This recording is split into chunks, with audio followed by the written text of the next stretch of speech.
சீமான் அவர்களுக்கு இன்னும் அந்த தீர்ப்பே வந்து வழங்கப்படலாம். ஆனா அதுக்குள்ள பாத்தீங்கன்னா அவரே வந்து இன்னைக்கு பிரஸ் மீட்ல குறிப்பிட்டிருக்காரு. நீங்களே வந்து தீர்ப்பு எல்லாம் எழுதி நான் தான் குற்றவாளி அப்படின்றது சொல்லிடுறீங்க. ஆனா சீமான் என்ன சொல்றாருன்னா அவங்களை கூப்பிடுங்க, கூப்பிட்டு வச்சு விசாரணை பண்ணுங்க அப்படின்னு சொல்லி அவர் தயாரா தான் இருக்கு அப்படின்னு சொல்லி சொல்றாரு. ஒருவேளை தப்பிக்கக்கூடிய நபரா இருந்தார் அப்படின்னா இவ்வளவு கான்பிடண்டா பேசுவாரா? சார் நான் என்ன கேட்கிறேன், இதை எங்க சொல்லணும்? பத்திரிகையாளர்கள்ட்ட சொல்லணுமா, காவல்துறையிட்ட சொல்லணுமா? காவல்துறை சம்மன் அனுப்பிச்சுல. நீங்க ஏன் காவல்துறையிட்ட நேரடியாக ஆஜராகி வலசரவாக்கம் காவல் நிலையத்துல சொல்ல வேண்டிய செய்திகள் எல்லாம் பத்திரிகையாளர்கள்ட்ட போய் சொல்லிட்டு இருக்கீங்க? பத்திரிகையாளர்களா சம்மன் அனுப்பிச்சாங்க? பத்திரிகையாளர்களா இந்த வழக்கை விசாரிக்கிறாங்க?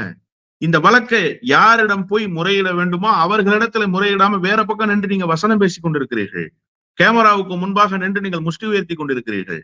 இப்ப பிரச்சனை என்னன்னா, இவர் சொல்ற செய்தி எல்லாம் சரின்னே நம்ம வச்சுக்குவோம்.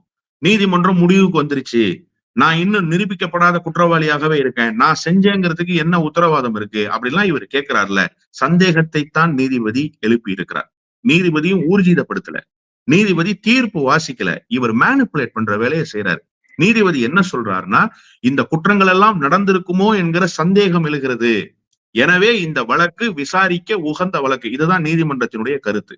அதனாலதானே அவகாசம் கொடுக்குறாங்க. நீதிபதிகள் முடிவுக்கு வந்துட்டாங்கன்னு சொன்னா ஏன் சார் அவகாசம் கொடுக்கணும் வழக்கை விசாரிக்கணும்னு சொல்லி?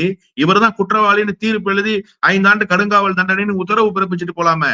இவர் அதுக்கப்புறம் வேற கோர்ட்டுக்கு போயிட்டு மேல்முறையீட்டுக்கு போற வேண்டிய கட்டாயத்துக்கு வந்திருப்பாரு. அப்படி சொல்லல நீதிமன்றம். நீதிமன்றம் சந்தேகம் அழுத்தமாக எழுகிறது என்கிற தன்னுடைய பார்வையை பதிவு செய்து, சந்தேகம் இவர் மீது இருக்கிறது என்பதை உறுதி செய்து, அதனால வழக்கை விசாரிக்கணும்னு சொல்லுது. நீதிமன்றம் புரோட்டோகால் படி வர்றாங்க சார். காவல்துறை புரோட்டோகால் படி வர்றாங்க. இப்ப நீங்க முறையிட வேண்டியது நீதிமன்றத்திலும் காவல்துறை இடத்திலும் தான், பத்திரிகையாளர்களிடத்துல இல்ல.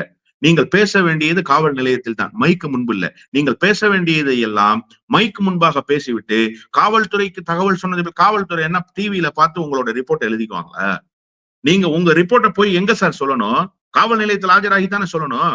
டிவி பார்த்து டிவி சேனல்ல நீங்க பேசுற செய்திகளை கேட்டு காவல்துறை ஐயா சீமான் இப்படி சொல்லி இருக்கிறாரு, அவர் நேர்ல ஆஜராகி விளக்கம் அளிக்கிறேங்கிறாரு, எதிர்த்தரப்பு மனுதாரரை கூப்பிடுறாரு அப்படின்னு சொல்லி நோட்ஸ் எழுதுவாங்களா? அதெல்லாம் செய்ய முடியாது. அப்படி எல்லாம் சட்டத்துல இடம் இல்லை.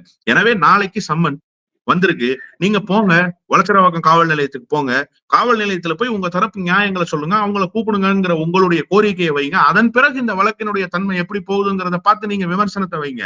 நீங்க இன்னும் நேரிலேயே ஆஜராகாம வெறும் விமர்சனத்தை மட்டுமே வைத்துக் கொண்டிருப்பது என்பது இந்த வழக்கினுடைய திசை வழி போக்கை வேறு பக்கமாக மாற்றி, நீங்கள் குற்றம் செய்திருக்கிறீர்களா செய்திருக்கவில்லையா என்கிற புரிதல் இல்லாமல் மக்களை மடைமாற்றுகிற வேலையை இவர் செய்து கொண்டிருக்கிறார் என்பதுதான் நாம் புரிந்து கொள்ள வேண்டிய செய்தி.